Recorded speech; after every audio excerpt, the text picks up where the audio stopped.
বিসিবির অ্যাডহক কমিটির দ্বিতীয় সভায় গুরুত্ব পাচ্ছে নির্বাচন। আইসিসিতে আনুষ্ঠানিক অভিযোগ আমিনুল ইসলাম বুলবুলের। বিসিবির নির্বাচনে অংশ নিতে পারবেন তামিম। এখন আর বাংলাদেশ ক্রিকেট বোর্ড এটা নাই, এটা হয়ে গেছে বাপের দোয়া ক্রিকেট বোর্ডে পরিণত হয়েছে। যেভাবে দখল করা হয়েছে বাপের দোয়া ক্রিকেট বোর্ড। আমরা এখানে কোনো বাপের দোয়া মায়ের দোয়া করি না।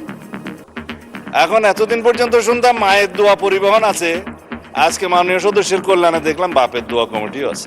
ক্রিকেট বোর্ড নিয়ে উত্তপ্ত সংসদ, হস্তক্ষেপের অভিযোগ উড়িয়ে দিল সরকার। বিরক্ত আফতাব আহমেদ, তামিমকে অভিনন্দন জানালেন ভারতীয় ক্রিকেট বোর্ড। ভাই রে ভাই, যে পরিমাণ সার্কাস চলতেছে ক্রিকেট বোর্ডে, যদি 2000 টাকা খরচ করে যদি টিকিট কিনেন, আপনার ওই টিকিট বৃথায় যাবে না। সাফ চ্যাম্পিয়নশিপের স্বাগতিক বাংলাদেশ পৃষ্ঠপোষক পেলে আনুষ্ঠানিক ঘোষণা। নারী আসরে ভারতে খেলবে না পাকিস্তান।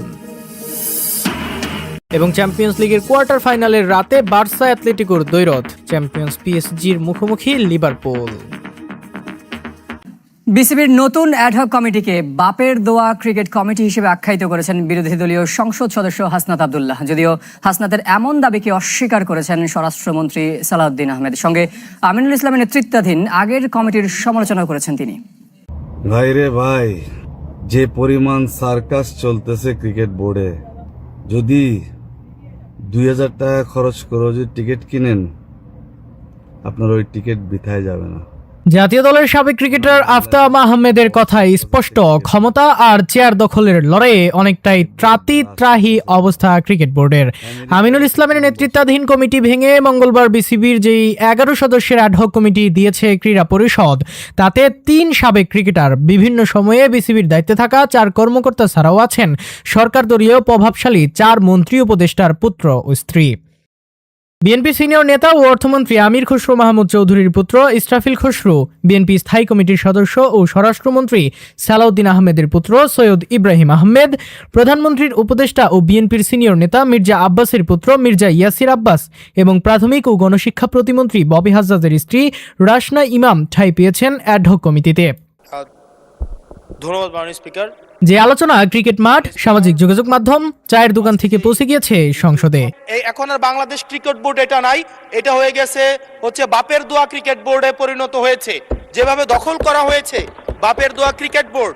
তবে বিরোধী দলীয় এই সংসদ সদস্যের সমালোচনার জবাব দিয়েছেন স্বরাষ্ট্রমন্ত্রী সালাউদ্দিন আহমেদ। আমরা এখানে কোনো বাপের দোয়া মায়ের দোয়া করি না। এখন এতদিন পর্যন্ত শুনতাম মায়ের দোয়া পরিবহন আছে, আজকে মাননীয় সদস্যের কল্যাণে দেখলাম বাপের দোয়া কমিটিও আছে। নতুন সভাপতি তামিম ইকবালের উদাহরণ টেনেছেন তিনি। কাকে দিয়ে হয়েছে? এই দেশের কৃতি ক্রিকেটার, বাংলাদেশে সবচেয়ে পরিচিত, সারা বিশ্বে পরিচিত তামিম ইকবালকে দিয়ে মাননীয় স্পিকার। অক্টোবরে বিসিবি নির্বাচন নিয়ে অন্তর্বর্তী সরকারকে কাঠগড়ায় দাঁড়িয়েছে স্বরাষ্ট্রমন্ত্রী। তৎকালীন ক্রীড়া উপদেষ্টা ক্ষমতার প্রয়োগ করে সারা বাংলাদেশে জেলা কমিটিগুলোকে প্রভাবিত করে সেভাবে নিয়ে আসে।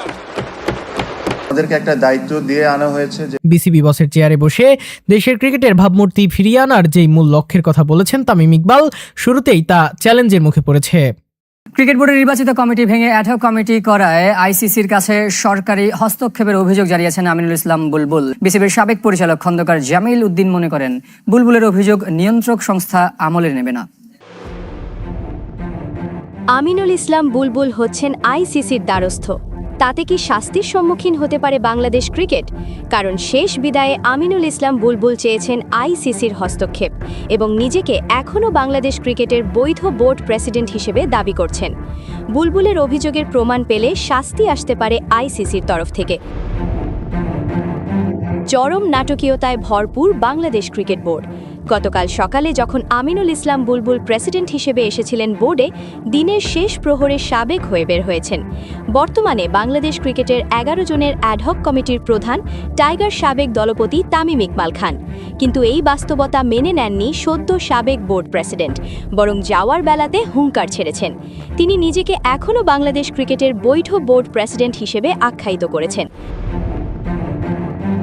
শুধু তাই নয়, তামিম ইকবালের বোর্ডকে সরাসরি অবৈধ বলে অভিহিত করেছেন, এমনকি আইসিসির হস্তক্ষেপও দাবি করছেন।